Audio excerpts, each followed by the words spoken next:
A veces se me ocurre que somos inclinados a mirar atrás.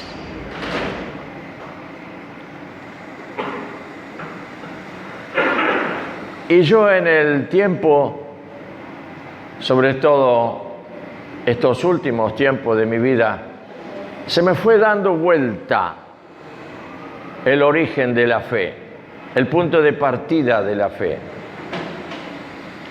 Y es como que de pronto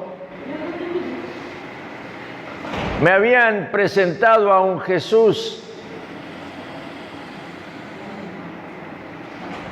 demasiado sufriente y que su cruz la tenía que llevar yo sin fuerza, siendo demasiado pesada.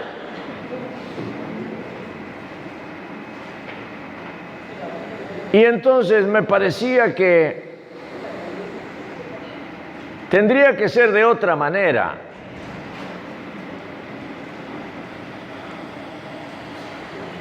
Y justo el apóstol Pablo habla de ¿hasta cuándo con los rudimentos de la fe? Bautismo, se habla de bautismo, se habla de cruz, se habla de arrepentimiento y termina esta parte de la Escritura.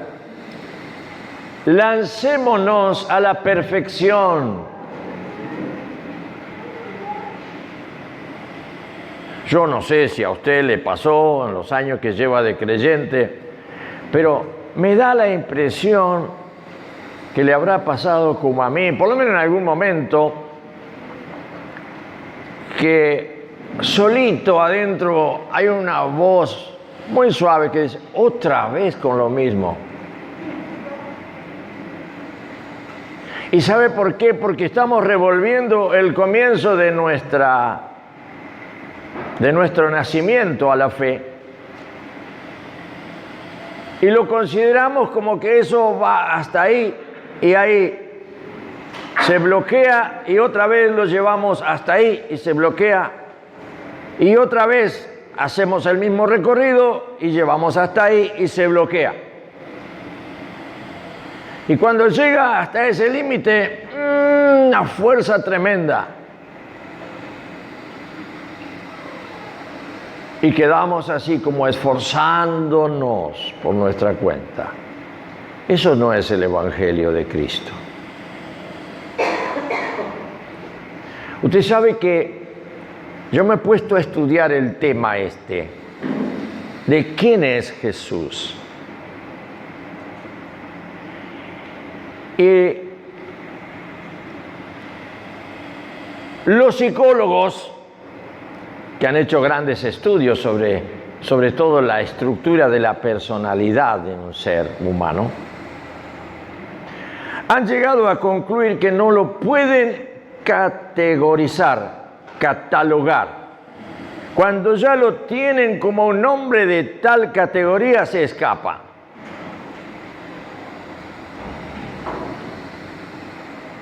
Es que la ciencia humanística siempre empieza de abajo.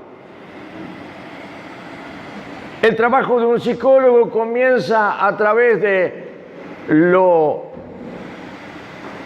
que acontece a una persona, que empieza a explicar y a hablar y le va como siguiendo el trayecto y comienza a elaborar con lo que escucha y luego con lo que ha aprendido en su profesionalismo va aplicando resultados de investigaciones y te va llevando, te puede ayudar mucho un psicólogo, pero no te puede sanar de tu problema interno.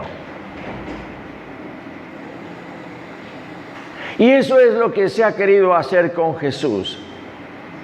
Siempre, y esto se ha contagiado también en los predicadores, de llevar a las personas que reciban a Jesús y comiencen a experimentar a alguien que es parecido a nosotros, pero que de pronto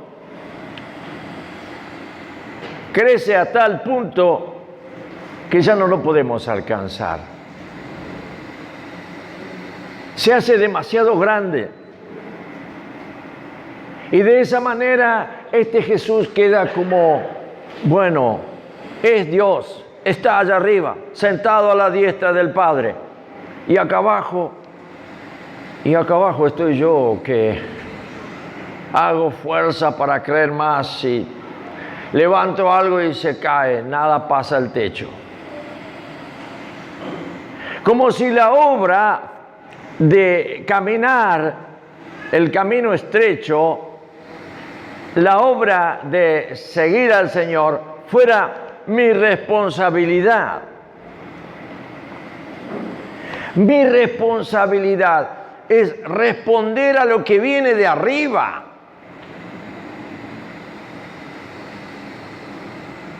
Y no a la letra muerta de una Biblia.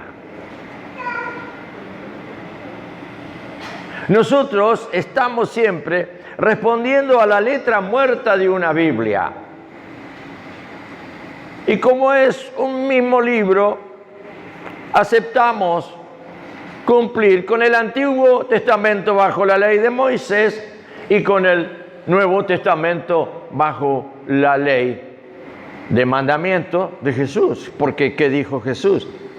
El que me ama cumple mis mandamientos. Así que mandamientos de antes y mandamientos de ahora, el final de nuestra fe en Jesús es cumplir. Qué miseria humana y qué miseria de fe es simplemente estar sujeto a cumplir. Jesús dijo, miren, yo soy de arriba, vengo de arriba, ustedes son de abajo. Vengo de arriba y la cuestión es, Señor, ¿qué hay arriba? El apóstol Pablo escribe en Colosenses 3, busquen las cosas de arriba. Mire, yo puedo hasta insinuarles una idea de que como las cosas de arriba no las puedo captar, no existen. Entonces, no sé, pero lo menos que me preocupa es pescar algo que venga de arriba. ¿Por qué? ¿Y por qué lo intenté un montón de veces? Me pongo a orar y entonces me termina siendo un rezo. Y considero, y al rato que estoy orando, si tengo a alguien adelante, ya le estoy predicando. Y confundimos predicar con orar. Y en un grupo empezamos orando, y al rato uno que empieza a orar y habla y habla y habla, y termina citando versículos, porque no trae nada de arriba.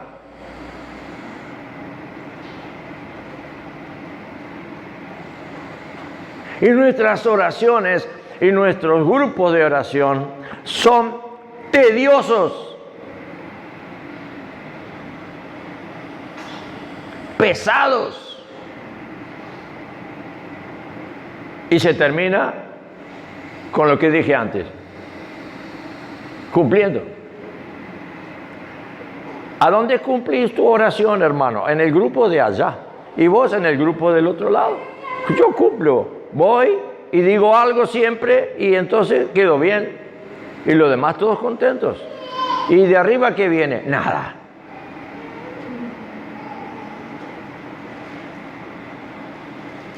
Pero no hubo en alguna persona así como que de pronto se emocionó y le mojó un poquito acá en una oración.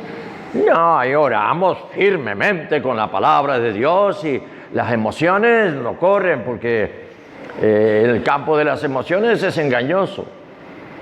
Así hay algunos que dicen eso.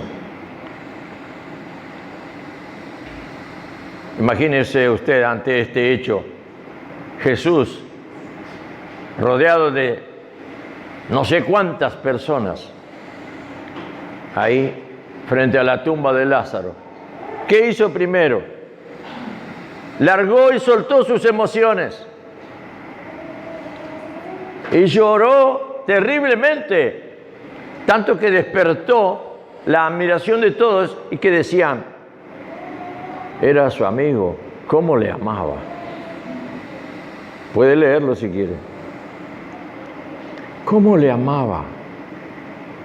Algo que está en una relación puramente humana. Amaba sinceramente a su amigo Lázaro. Y lloró, y no dejaba de llorar, porque había muerto, y porque hacía 4 días que estaba ahí. Y de pronto habrá hecho como todos nosotros, ¿no? Se secó las lágrimas y oró y dijo, Padre, yo sé que tú siempre me escuchas, pero ahora te ruego en voz alta para que todos estos escuchen que hablo contigo. Dio media vuelta y dijo, Lázaro, sal de ahí.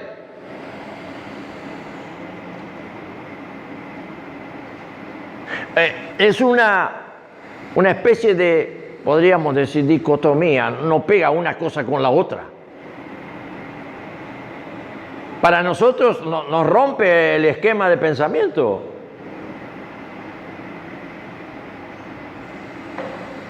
Para que ustedes vean cómo hemos sido llamados a ser igual que Él. Desarrollar nuestros sentir y sentimientos humanos en nobleza, como debe ser el sentimiento perfecto de amistad y de amor unos con otros. Pero a la vez que fluya lo de arriba.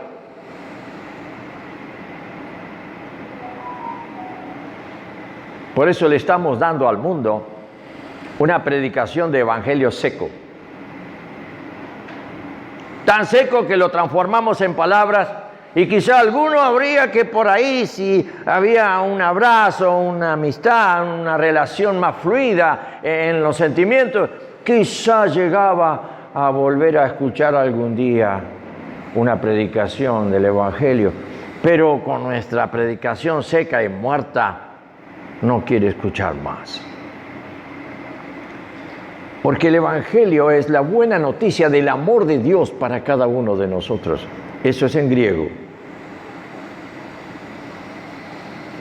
La buena noticia de que Dios nos ama.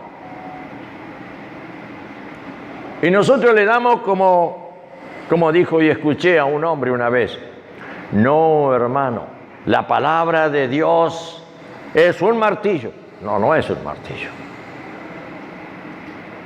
Y con eso martillamos por todos lados. No es un martillo. La palabra de Dios es algo que viene al corazón y despierta la sensibilidad humana. Y esa sensibilidad humana se entrega porque el amor de Dios, la predicación del evangelio, aunque no se entienda con esta mente, afloja todo. Es como que es tan poderosa que nos hace rendir y nos deja esclavizados, pero no con las ataduras del diablo, sino con esas sogas fuertes y finas, delicadas del amor de Dios en la persona de Jesús.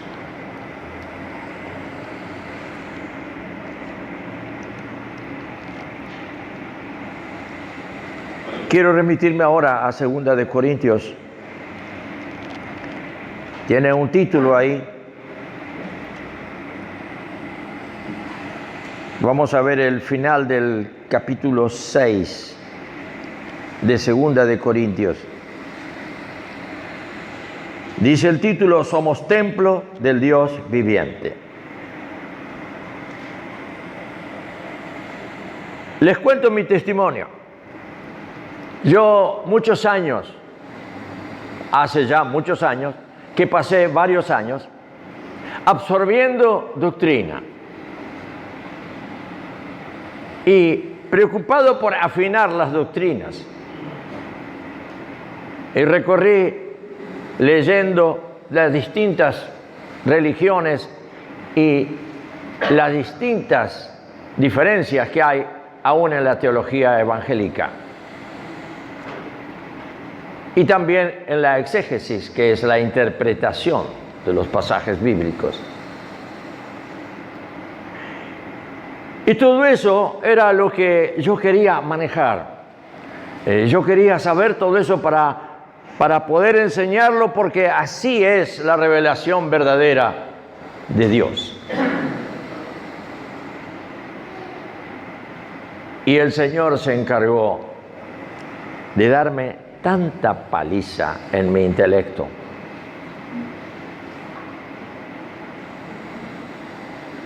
Porque no era por la vía del pensamiento humano encontrarme con Dios. Y yo quería encontrarlo por mi propia personalidad, que iba adquiriendo cada vez más posibilidades de entender a Dios.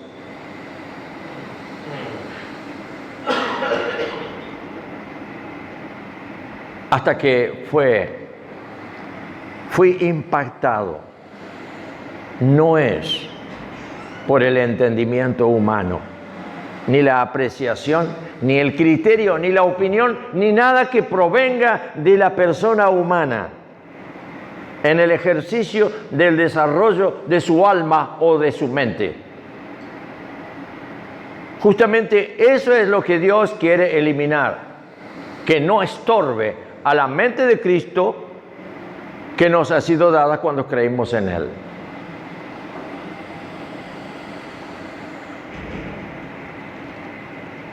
De manera que el cambio en mi vida fue: entonces yo no tengo herramientas, entonces yo no sé cómo se es cristiano, entonces yo ¿qué voy a hacer ahora?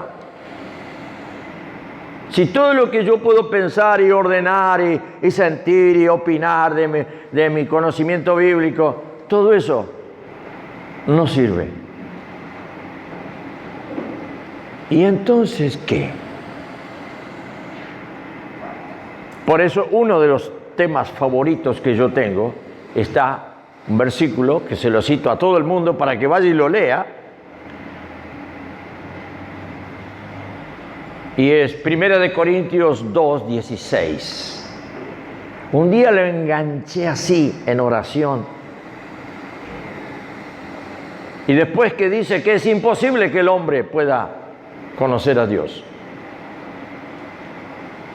Y habla de que a mí o a ti nos ha sido dado en previsión de parte de Dios esa fe que contiene mi fe. Un derramamiento del Espíritu Santo que viene a mí, se queda en mí y luego hace que termina el versículo 16, porque ustedes tienen la mente de Cristo. ¿Y ahora cómo? Yo voy a pensar con otra mente.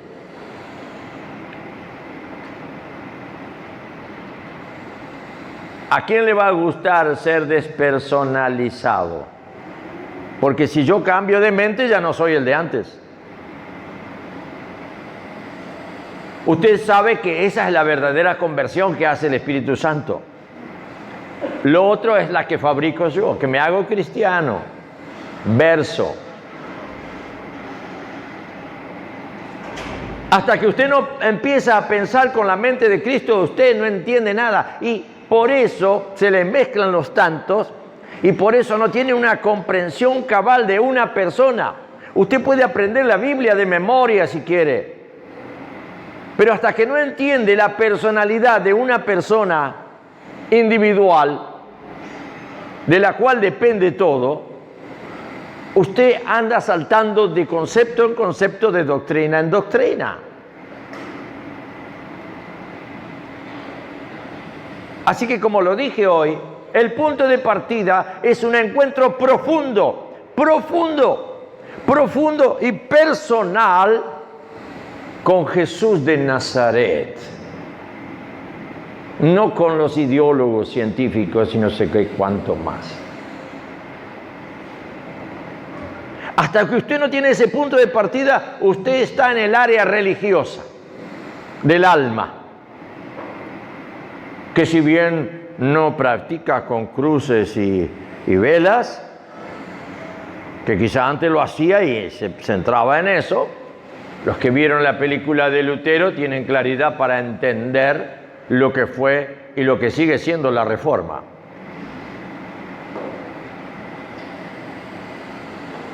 Así que equivocamos el punto de partida y nos ajustamos a cosas que son puramente doctrinarias. Y el apóstol Santiago habla de la sana doctrina, la doctrina verdadera. La palabra doctrina viene de doctus, del latín, y que significa doctor, el que sabe. El máximo título de una universidad es doctor en. Así que yo, si me enredo en la doctrina de alguien, es muy probable que me suceda enredarme en la doctrina y la enseñanza de alguien. A nosotros nos ha sido dado el poder tomar contacto con el doctor, el que inventó la doctrina. Y ese es el punto de partida. Y a ese no se lo encuentra con el pensamiento humano. Ese es el problema que tenemos. Que nos esforzamos en querer captarlo con nuestro pensamiento y no con aquello que en la tierra no existe, que no se compra en ningún lado y que viene de arriba. Pero no de arriba porque es gratis. Además de ser gratis, viene de lo alto, del trono de Dios. ¿Qué hay que hacer entonces? ¿Sabe qué? Hay que dejarse hacer. Hay que renunciar a sí mismo. Lo dijo Jesús, ¿eh? Él dio la clave. El que quiera ser mi discípulo, tome su cruz y sígame. No, no dijo eso. Y acá viene el grave problema. Niéguese a sí mismo. Deje de ser usted con su cabeza en los hombros pensando y dirimiendo y cambiando y opinando y ajustando y sacando y poniendo para encajar en alguna que otra doctrina y defenderla a muerte. Este no corre más. Pero no es que no corre más porque yo dejo de opinar, yo dejo de pensar. No, ahora todo lo que sale a través mío sale porque Él lo inspira en mí, porque Él es de arriba. Terminó sus años el apóstol Pablo y lo dijo: ya no vivo yo. Ahora hay otro que expresa, esa es la verdadera traducción, expresa su vida a través mío. Yo me anuló la grandeza. Me di cuenta de que nada de lo mío podía funcionar como algo mío.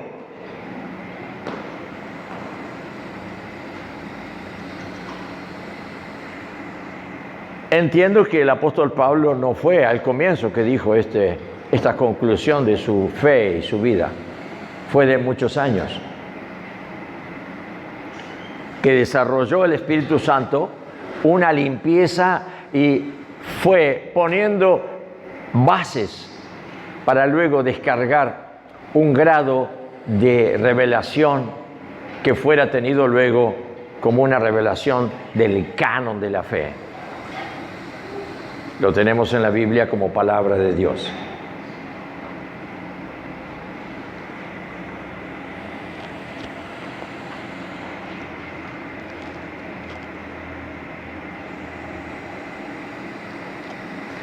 En el versículo 14 de 2 de Corintios 6, leemos: no os unáis en yugo desigual con los incrédulos. ¿A dónde va esto? Yugo desigual.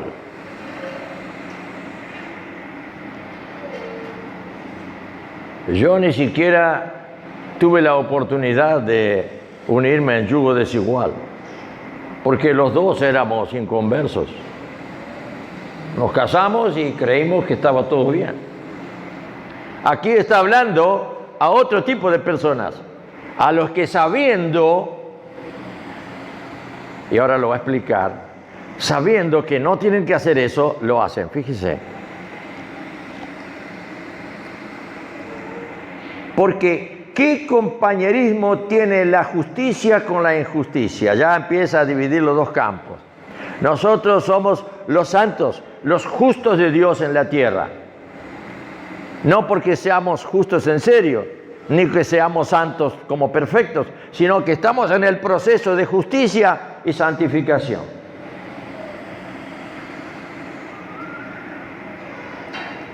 ¿Y qué comunión hay entre la luz y las tinieblas?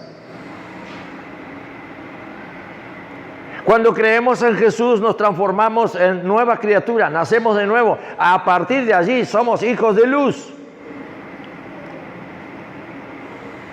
Es como un bebé que está en la cunita y está revisado, es sano, se lo consideró apto para nacer y desarrollarse. Le están dando algunas instrucciones a la mami, cómo tiene que tratarlo, pero está en vía de desarrollo y va todo bien. Va todo bien. Y el desarrollo no es solamente físico, el potencial, todo lo que está en potencia dentro de él, lo que hereda genéticamente y el entorno que va a tener en los años, sobre todo hasta la madurez, la juventud, tiene en desarrollo la genética que sería el temperamento. Y luego el carácter, que son las características del entorno que se van grabando en él. Cuando tenga 10 o 11 años, no va a saludar como los chinos en China, va a saludar como los argentinos o los posadeños en Argentina. Todo eso se va impregnando en el desarrollo de la personalidad. Pero la personalidad luego, cuando ya es grande, se puede hacer un esquema y decir, la personalidad es la fusión entre el carácter, que son las características externas, y lo que dije antes, lo que viene por genética, lo que se hereda. Se hace un empalme y decimos, esto es lo que forma la personalidad en esta persona. Que puede desarrollar lo mismo que tenía su abuelo, su mamá o su padre, o que puede traer una combinación única, es una personalidad única, no hay otro como él, nunca hay alguien igual que otro. Parecido puede ser. Hay analogías, pero no hay identidad.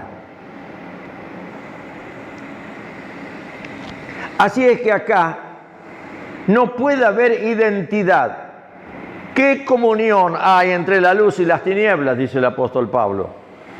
¿Qué comunión hay entre lo que Dios ha hecho contigo, que te hizo nacer de nuevo, que eres hijo de Dios, con la herencia misma de Jesucristo, para que reines con Él, y que te ha sentado en lugares espirituales en Cristo? Ya está todo hecho.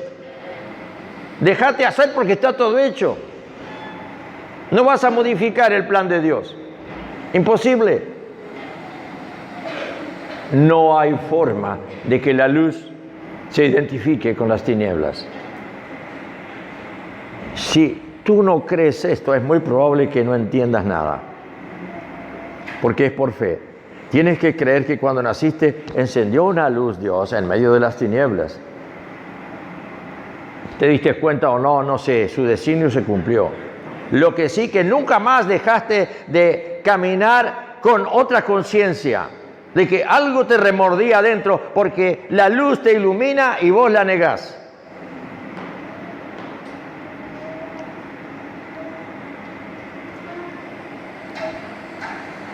¿Y qué concordia hay entre Cristo y Belial? Concordia quiere decir relación de afecto, de amor, concordia.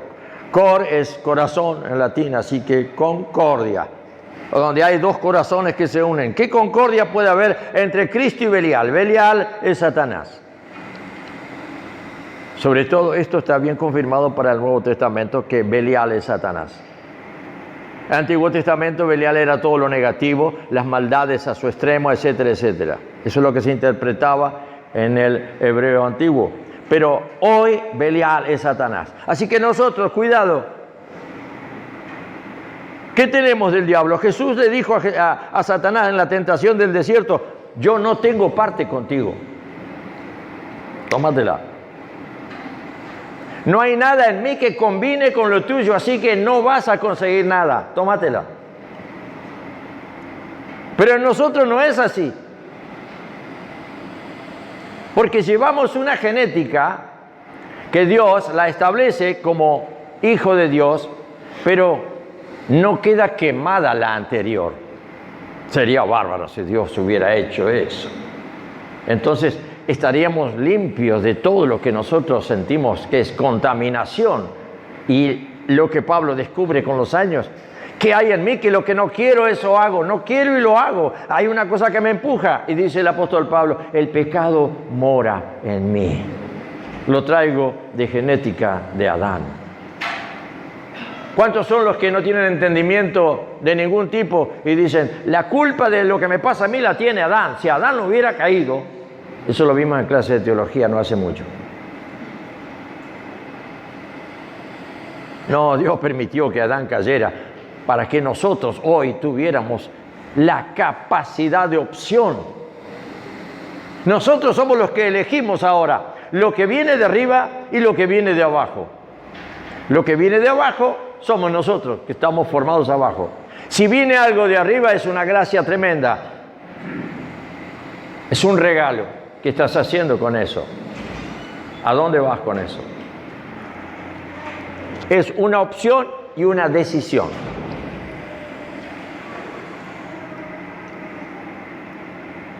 Y sigue, versículo 16. ¿Y qué acuerdo hay entre el templo de Dios y los ídolos? Porque vosotros sois el templo de Dios viviente, como Dios dijo. Ustedes saben que yo a todas las cosas que leí en la Escritura y que sigo leyendo, las pongo en práctica conmigo mismo primero. Si no, no lo puedo decir, porque predico algo que es doctrina. Y yo no predico doctrina. Predico experiencia y cuento la experiencia. Así que, en más de una oportunidad, leyendo esto y lo que vamos a leer luego, voy a leer el versículo de nuevo. ¿Y qué acuerdo hay entre el templo de Dios y los ídolos? Porque vosotros sois el templo de Dios viviente. Entonces yo dije: a ver, ¿cómo es esto? ¿Que yo soy un templo de Dios? Si a mí me enseñaron que Dios está en todas partes y que está sentado en un trono y que está arriba, que está abajo, que anda por ahí. ¿Y en dónde mora? ¿En dónde vive? En mí, dice. Dice que vive en mí. Entonces yo me recuerdo haber estado orando y pensando en esto en mi pieza hace ya años, y que me movía para un lado y yo decía: el lugar que yo dejo ya no está. No está Él, porque si yo soy el templo, se mueve el templo y se mueve Dios. Yo lo tomaba con una infantilidad espantosa. No que quedaba en la teoría. Yo quiero que esto sea cierto. Yo cuando abro la Biblia digo: o funciona o no funciona. Si no funciona, o lo salteo o lo rechazo. Así que si yo estoy acá y Dios ha elegido que yo sea su templo, cuando yo me corro 1 metro, ¿Dios siguió conmigo o se quedó ahí?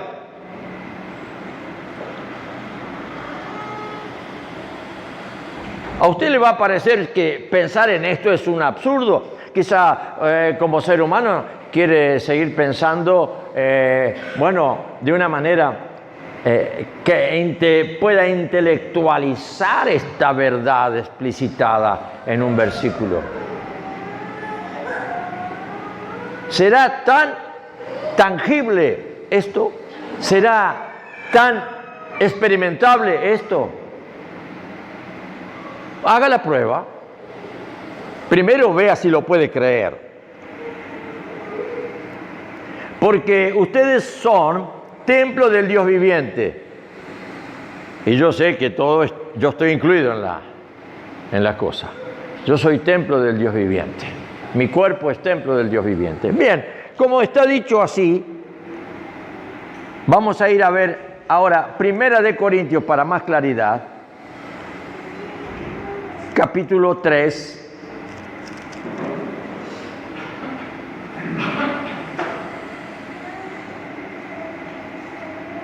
Versículo 16. 1 Corintios capítulo 3, versículo 16. ¿No sabéis que sois templo de Dios y que el Espíritu Santo de Dios vive en ustedes? ¡Qué descubrimiento! El día que lo descubras te volvés loco. Es apasionante esto. Lo mismo, ya va la segunda vez que se afirman las Escrituras, que Dios nos ha elegido para vivir en la tierra. ¿Dónde vive Dios? En la tierra no está Dios, te dicen todos. Dios está en el cielo. No. Él no puede salir de su cielo porque es su reino. Pero Jesús dijo, en aquel que crea en mí, vendremos y moraremos en él. O sea que el Padre, el Hijo y el Espíritu Santo no se separan nunca. Si bien cumplen funciones diferentes. Como no es el Padre el que fue muerto en la cruz, pero sí el Espíritu Santo fue el que dentro de Jesús lo pudo llevar hasta que diga que sí para morir en la cruz. Pero los tres trabajan juntos en distintas funciones, porque son personas diferentes. Pero en nosotros moran los tres y el reino de los cielos se ha establecido dentro de nosotros, créalo. Entonces usted las cosas de arriba las va a sacar de adentro suyo, porque constantemente van a estar siendo reveladas, como que sale del Padre y va al Hijo y el Espíritu Santo hace la obra. ¿Qué obra? De que yo ahora tengo la experiencia de que no estoy solo. Cuidado con lo que hago. Y ahora mi mente tiene que cuidarse. Cuidado con lo que pienso. El apóstol Pablo que dice, toma tus pensamientos cautivos a la obediencia a Cristo. Así que nuestra realidad de creyentes es mucho más complicada de lo que creemos. Y no en lo teórico. Es fácil ser creyente teórico.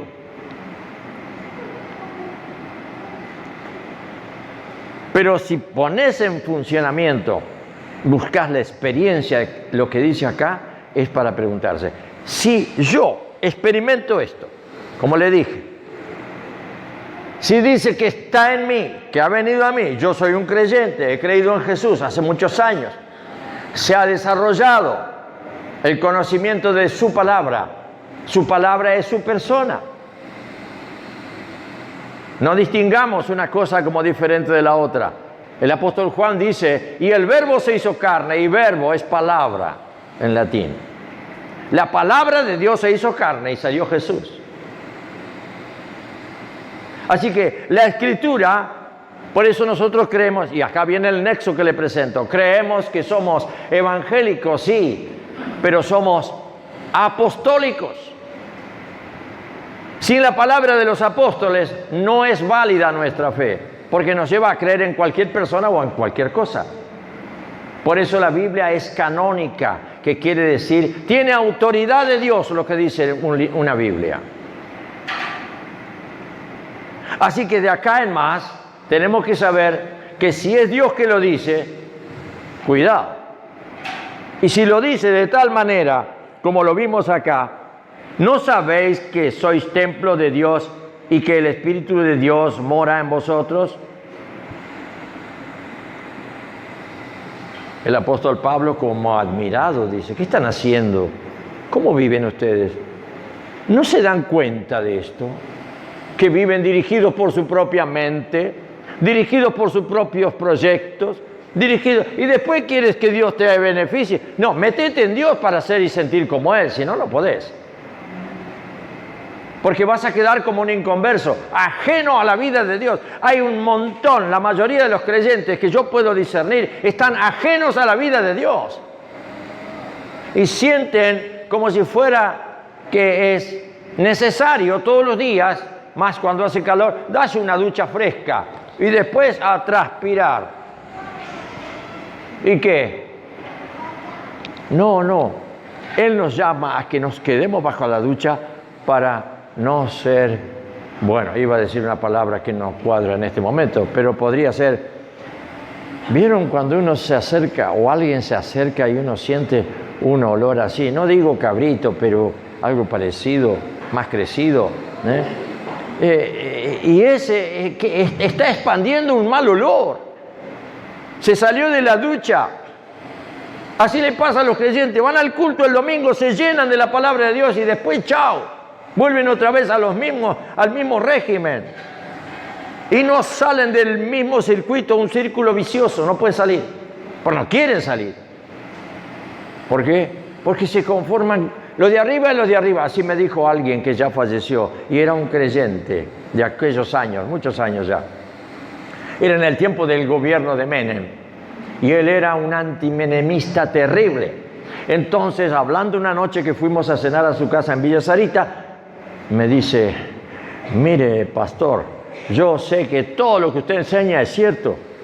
Yo sé que la Biblia es verdad. Pero, ¿qué quiere que le diga? Lo de arriba es lo de arriba y lo de abajo es lo de abajo.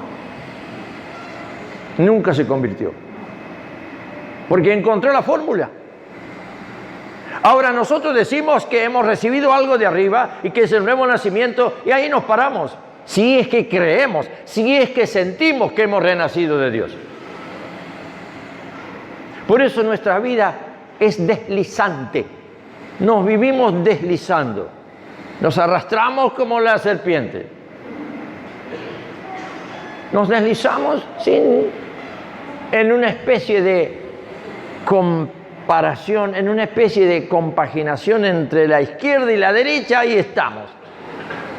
Más o menos como escuchaba ayer a la tarde un informativo, un comentario que decía, no, Argentina desde no sé qué año, desde el año 30, siempre se va a distinguir por un país que queda neutral ante los problemas bélicos internacionales. Argentina siempre está más, el dicho argentino, más o menos, nunca se sabe cómo. Así somos. Y así somos en Dios también. ¿Cómo andás, hermano? ¿Cómo está tu vida? ¿Cómo está ardiendo ese fuego del amor de Dios? Y más o menos. Y lo bajamos enseguida y lo ponemos a nuestro alcance, ¿no? Porque no lo hacemos con los pies, lo hacemos con las manos, que podemos expresar la realidad. Y le decimos la verdad, pero ni nos mosquea nada. No, nada nos pincha por dentro para decir, estoy mal, tengo que ver cómo hago. Voy a pedir consejo, voy a buscar, voy a hablar con alguien que me saque de este estado. No.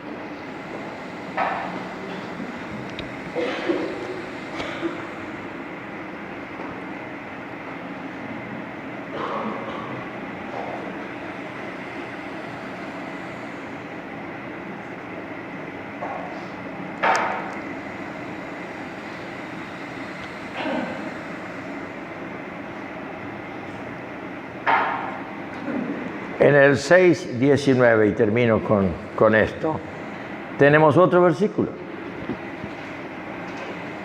Primera de Corintios 6, versículo 19. O ignoráis, no doy el contexto ni de antes ni después, voy directo al versículo. O ignoráis que vuestro cuerpo es templo del Espíritu Santo. ¿Cuándo? ¿Cuando duermo? ¿O cuando ando?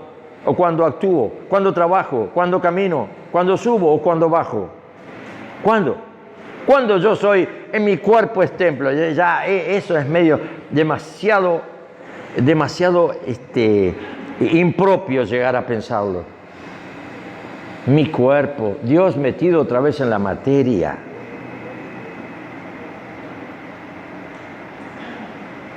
Mire, esto hay que pensarlo. No es que esto está para, bueno, elucubrar y lindos pensamientos. La Biblia tiene unos pensamientos hermosos. No, eso te clava, te exige. El Espíritu Santo te redarguye, te constreñe. Avivate, despertá. Hay un versículo que dice: despierta tú que duermes, y te alumbrará Cristo, y te levantará de los muertos.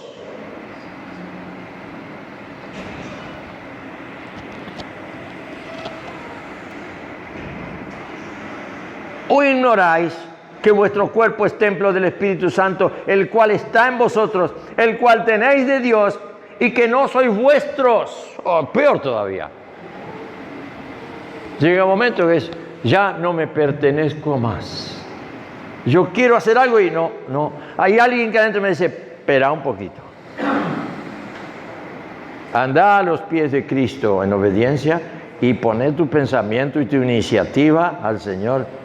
Por eso, ¿cuál es la norma? Yo voy a hacer así, asá, esto, lo otro. ¿Qué te dice el Señor? No, a mí el Señor no me dice nada. Yo tengo todo permitido. No. Cuidado. Cuidado, porque eso es señal de que te va a ir bien abajo. No sois vuestros. Estoy tomando esto como una realidad para todo aquel que haya empezado su vida recibiendo el regalo de la fe y luego haya nacido de nuevo para ser un hijo de Dios y teniendo el Espíritu Santo adentro, que el Espíritu Santo todos los días te diga, te dé testimonio de que ahora eres hijo de Dios. Primera de Juan. Entonces, si eso funciona, bárbaro, pero vas a tener que renunciar a tu fuerte personalidad. Vas a tener que entregar tu fuerte apego a esto, tu fuerte tesoro de aquello, tu fuerte, porque todo es fuerte en uno. Uno no afloja tan fácil. Sin embargo, eso lo va entregando, lo va entregando. Y termino con el versículo del apóstol Pablo cuando dice que el enemigo en un tiempo X busca y lo consigue edificar fortalezas en nuestra mente. Por eso nunca aflojamos de entrada. Quiero que incline su cabeza, quiero hacer una oración por este pueblo.